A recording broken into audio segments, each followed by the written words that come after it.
isso me enlouquecia, eu perdi o juízo.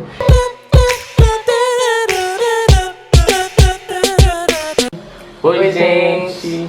A gente hoje vai falar sobre relacionamento e as expectativas que a gente acaba construindo no decorrer da vida em relação a isso. E de que forma isso acaba contribuindo com alguns problemas que a gente pode vir a ter nos relacionamentos. E normalmente a gente tem mesmo esses problemas por conta de tanta expectativa que foi construída. Vale lembrar também que a gente vai falar de uma forma geral, mas que não é regra para todas as pessoas, para todos os casais, trisais, enfim. É mais dentro do nosso ponto de vista e coisas que a gente observou assim na nossa vida, ou conversando com amigos, de que forma a gente acredita que essas expectativas são criadas. Eu acho que elas vêm lá de muito cedo. Desde muito novinha que as pessoas colocam essa expectativa na gente, né? Quando a gente é bebê, às vezes de colo, as pessoas já falam assim, ó, fulano vai ser minha nora, vai ser meu genro. Muitas vezes já pressupondo a orientação sexual. Muitas vezes não, pressupondo. Todas as vezes isso já é pressuposto, né? Aí você já cresce esperando esse momento no qual você vai encontrar uma pessoa, ter um relacionamento e cumprir com esse critério. Um outro ponto que constrói muito essa expectativa que a gente cria são os filmes e as novelas. Tudo é construído para que no final o casal se forme. E só vai ser bom final se o casal se formar. Se não ficarem juntos, a pessoa já considera que o filme não prestou. O casal se formou e ficou juntinho e foram felizes para sempre. O depois, que é a parte da labuta, ninguém mostra. Quando tem a parte 2, às vezes na parte 2 o casal já começa separado. Mas daí, no decorrer do filme, eles voltam e terminam felizes para sempre. Ou então se forma um outro casalzinho, papapá, e tudo bonitinho. Acho que a maioria das pessoas tem isso muito forte, de que eu só vou estar feliz e só vou estar completo quando eu tiver alguém do meu lado. Isso muitas vezes é uma coisa muito pesada, porque tem pessoas que deixam de se separar ou preferem estar com alguém que não tá legal só pra não ter a carga de ser uma pessoa solteira, de ser uma pessoa sozinha. Eu lembro que quando eu era pequena, as brincadeiras que rolavam eram de mamãe e filhinha, de marido e mulher. Então, tipo assim, você o tempo todo ensaia pra esse momento em que você vai conhecer uma pessoa, que você vai constituir uma família heteronormativa, né? Maia é um exemplo que desde muito novinha já se falava em casamento, né? Você com 15 anos já tinha um comentário de começar a comprar umas coisinhas pra construir um enxoval. A pessoa nem sequer pensava no que queria ser da vida, mas essa parte aí já estava sendo resolvida. Outra coisa que é muito forte e que às vezes acaba gerando um desequilíbrio nos casais, que é a forma como isso é passado para os homens e a forma como isso é passado para as mulheres. E a forma que isso acaba impactando até em casais homossexuais por conta dessa questão de que as pessoas seguem muito um padrão heteronormativo, né? Inclusive a gente vai fazer um vídeo sobre heteronormatividade, então aguarda. Prometo sim. Então, como essa cobrança existe de uma forma muito diferente para o homem. Eu acho que, na verdade, não existe uma cobrança de fato. É mais porque ele está inserido em uma sociedade que se fala sobre casal e tudo mais, então isso acaba pegando nele um pouco. Mas para a mulher isso é muito forte. Então, quando você combina duas pessoas ali depois que teve uma construção em relação ao casamento, de uma coisa que é super necessária, de uma coisa que é fundamental para a realização pessoal e tudo mais, com uma pessoa que ouve que o interessante é ser solteirão, garanhão, isso acaba gerando um desequilíbrio ali no casal, que gera piadinha, que gera às vezes um desconforto pra mulher que ouve algumas coisas como se o cara nem quisesse tanto estar com ela e tudo mais. Eu acho que isso já foi tão normalizado que talvez as pessoas não percebam o quanto que isso é pesado, né? Você colocar o casamento pra mulher como se fosse um lugar de libertação, tipo assim, você vai deixar de ser encalhada. E pro homem, ou ele é o solteirão, ou ele tá preso, né? Foi fisgado. E aí o que é que acontece? A parte complicada, ninguém conta muito não se fala muito sobre isso, né? Nas redes sociais, por exemplo, a gente vê as pessoas, e eu acho que a proposta da rede social é essa mesmo. A gente tem um momento interessante que a gente quer registrar, a gente registra, e só que a forma como cada um recebe isso, que talvez a gente possa ter mais atenção, entendeu? Porque é entender que aquele registro ali é só um recorte do relacionamento, mas existe o que tem por trás, existe a rotina, existe os desentendimentos, existe as diferenças, as incompatibilidades que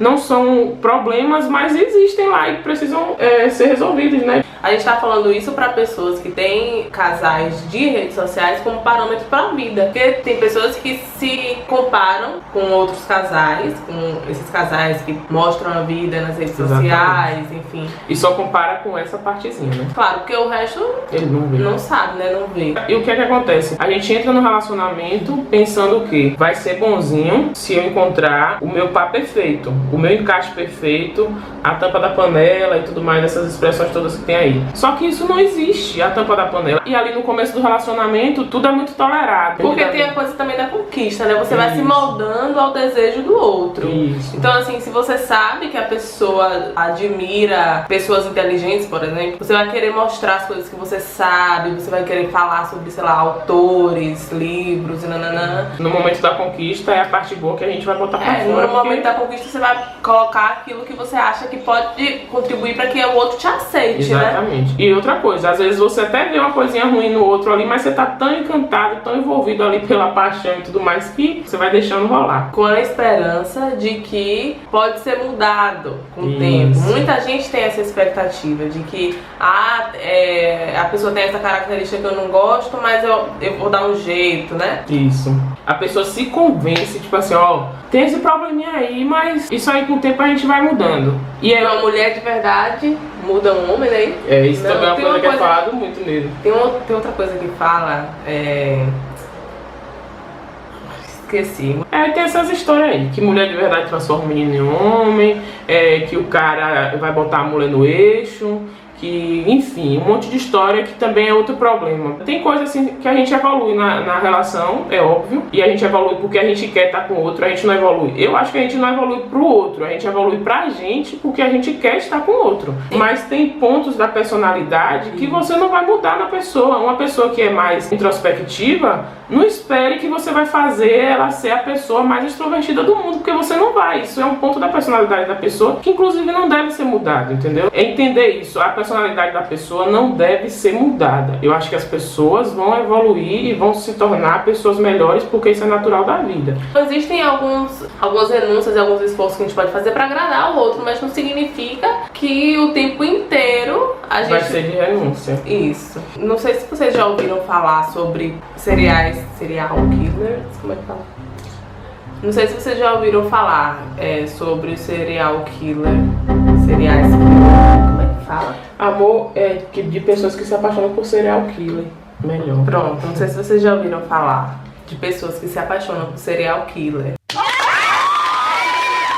Que isso é muito comum. Muitos homens, principalmente, que estão presos por assassinarem suas namoradas de forma brutal. Muitos desses homens despertam em mulheres o desejo de estar junto e recebem muitas cartas, muitas propostas de casamento, de namoro, como é o caso do Maníaco do Parque. Eu vi uma entrevista com uma psiquiatra dela falando que entrevistou ele e que perguntou, tipo assim, o que é que você tem que atrai tanto essas mulheres? Porque ele recebeu muitas cartas de amor dentro da prisão. E aí ele falou, não sei, ela simplesmente mandam. Então existem vários motivos pelos quais uma mulher pode se apaixonar por um criminoso. Mas assim, uma dessas discussões giram em torno disso. A ideia de que com amor, com cuidado, que aquele homem pode ser mudado, de que o cara é inocente e de que a vítima fez algo para que o cara cometesse o crime. Muitas mulheres podem ter a ideia de tipo assim, não, peraí, eu vou ser a mulher que vou fazer a coisa certa, então eu vou tentar. E se eu conseguir agradar esse cara que chegou a matar mulheres, é porque eu tô fazendo muito bem. Essa é a ideia de que, tipo assim,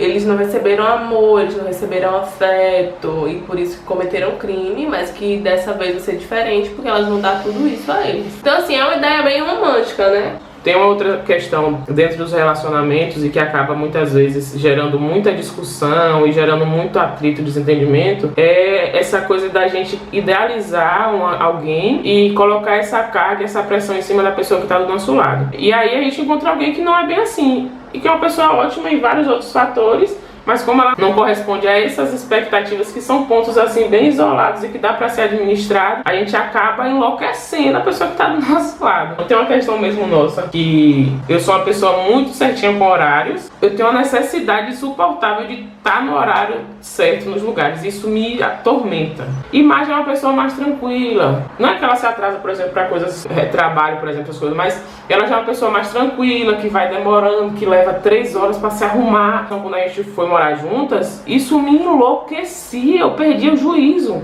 E eu infernizava a cabeça dela de um jeito que às vezes a gente estava feliz para sair e a gente acabava entrando num conflito. O que a gente acabou fazendo? Eu percebi que eu era muito neurótica com isso, então eu fui dando uma relaxada e ela percebeu que ela de fato demora muito. Então ela começou a se arrumar antes, ou um pouco mais rápido. E assim, hoje eu ainda pressiono ela um pouco e às vezes ela também atrasa um pouco, mas isso mudou muito, né? Isso não gera mais um conflito, porque a gente conseguiu balancear isso, que eu acho que é importante. Você perceber até que ponto você está exigindo muito e a pessoa também perceber se de fato não é uma coisa que pode ser mudada um pouquinho, né? Para se adequar. Então fica sempre essa ideia de que o casal perfeito se completa em tudo, pensa igual em relação a tudo. Claro que questões fundamentais eu acho que acaba sendo importante, coisas em relação a caráter, em relação a índole. Em relação a política. Coisas que mexem muito com conceitos essenciais nossos, talvez seja complicado de manter. Por exemplo, uma pessoa um ativista do movimento feminista, por exemplo. Se ela se relacionar com um cara que acha que o feminismo é bobagem, que não serve pra nada, vai chegar uma hora que isso aí vai ficar conflitante demais. Eu acho que feminismo, racismo, essas questões são questões que muito profundas e que envolvem, tipo assim, uma vivência inteira, entendeu? Se a pessoa, ela critica ou ela esnoba esse movimento, automaticamente ela tá esnobando questões profundas, questões que não vão ser transformadas e que tocam em coisas muito sérias, assim, né? Isso. Mas essas diferenças que a gente tá falando são de diferenças mais superficiais, assim. E outra coisa, que às vezes quando a gente tá com alguém muito parecido com a gente, o bicho pega, viu? E aí isso às vezes dá problema da gente ver casais terminando por causa de coisas muito pontuais, mas tudo bem também, se terminou, não deu certo, vai se embora. Tem essa coisa também de não dar certo, né? Porque assim, as pessoas têm muito essa ideia de que o relacionamento ele não dá certo quando ele termina. E às vezes um relacionamento que durou 20 anos, quando termina a pessoa fala, aquele relacionamento não deu certo. Meu Deus, o relacionamento deu certo durante 20 anos. 20 anos é muito tempo. E às vezes as pessoas mudam, as expectativas mudam. Isso. Às vezes, sei lá, estar num relacionamento é interessante pra pessoa e chega num momento a pessoa descobre outras coisas e deseja outras coisas e aquele relacionamento deixa de servir também. Enfim, naquele momento já não te alimenta mais da mesma forma e as duas pessoas acabam seguindo caminhos diferentes, mas tudo deu muito certo por muito tempo, né? Falando em término também, eu lembrei de uma coisa que agora tá na moda, esses digitais influencers, as pessoas famosas aí terminarem os relacionamentos, postar textão falando, a gente tá bem, a gente entrou aqui em um consenso e a gente se ama, só que a gente decidiu não estar juntos, não sei o que, mas a gente tá super bem, estamos felizes, nananã. E isso eu acho que também gera uma cobrança de a pessoa estar feliz mesmo depois de um término, porque às vezes até quando o relacionamento é uma bosta e você termina, existe um luto ali, né? É uma fase da sua vida que tá passando, que acabou, enfim. E que tudo bem, né? Se você ficar de luto ali um tempo, se você ficar triste, se você tiver que digerir esse momento. E a gente ouve muitas coisas assim, tipo, você vai ficar sofrendo por causa de homem, você vai ficar sofrendo por causa de mulher? Velho, era um parceiro, era uma parceira, né? Tipo, existe uma razão pela qual a pessoa tá sofrendo, você tem que respeitar, pelo amor de Deus, não seja essa pessoa. Claro que assim, a gente como amigo ajuda, puxa pra cima e tudo mais, mas entender que a pessoa ali também está passando por uma situação muito complicada e que cada um lida com isso de forma diferente. A preocupação rola quando esse luto ele se prolonga muito, né? Aí é o caso de você procurar um especialista, né? E aí esses são alguns pontos interessantes. Agora tem uma coisa que também complica muito em namoro, que dura um pouquinho mais. No começo do namoro, a gente tem sensações que são muito características de começo de namoro. Que é você tá descobrindo uma coisa nova e você fica querendo falar com a pessoa o tempo todo, porque tem muito daquela pessoa que você não conhece. Então você quer saber que música ela ouve, qual é a comida que ela gosta de comer. Tudo é muito assunto, tudo é muito legal, é muito interesse, tudo gera um frio na barriga, tudo... Enfim, tem algumas coisas que se transformam no decorrer da relação. E tem sensações que vão ser novas, que vão chegar com um tempinho de namoro a mais. E tem coisas que de fato não vão ser da mesma forma, até porque, né? Mas são coisas que também podem ser alimentadas. Assim, as pessoas querem entrar num relacionamento, ficar super desleixada muitas vezes. Essa coisa de alimentar o sentimento, de alimentar a admiração. E a pessoa acha que o relacionamento não tá bom, porque você não tá sentindo frio na barriga toda vez que a pessoa chega no cômodo que você tá. E aí tem gente que termina o relacionamento, né? E tem gente que trai. Eu É. vejo muita gente que trai por conta dessa coisa de querer conquistar e querer sentir aquilo tudo de novo, que é bem pior, eu acho, né? E tem gente que tem a necessidade de ter esse início de namoro o tempo inteiro também. Então vive pulando de uma pessoa pra outra. Isso não é problema nenhum se você não machucar ninguém. Os relacionamentos têm fases, têm sensações diferentes pra cada fase, né? Então é entender os momentos e que cada fase tem essa coisa legal, entendeu?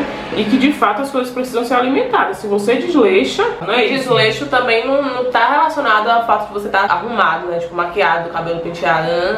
Desleixo é outra coisa. É se você não se importar em alimentar o sentimento, é você não falar as coisas que você sente pra pessoa, Ou não fazer um carinho, fazer um agrado, Isso. né? Enfim, tem gente que vive assim num desleixo absoluto e quer porque quer sentir tudo pela pessoa. Você não vai sentir, meu filho. E o que acaba acontecendo muitas vezes é o seguinte: as pessoas terminam, dá uma semana, vê a pessoa na rua e diz assim: meu Deus, como é que eu deixei essa pessoa embora? Eu Né? dei valor porque perdi.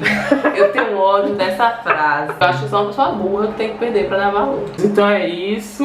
Eu acho que a gente pôde mostrar um pouquinho da forma que a gente pensa em relação aos relacionamentos. Eu mesmo sou aquele tipo de pessoa que não aguenta ver ninguém terminando, que não aguenta ver casal sofrendo. Eu quero ver todo mundo se amando o tempo todo. Então acho que é legal a gente se atentar pra essas questões. Você entrou no canal agora, assistam os outros vídeos, comentem, curtam, se inscrevam pra ajudar a gente, pra dar aquele apoio. Beijo, tchau. Beijo, tchau.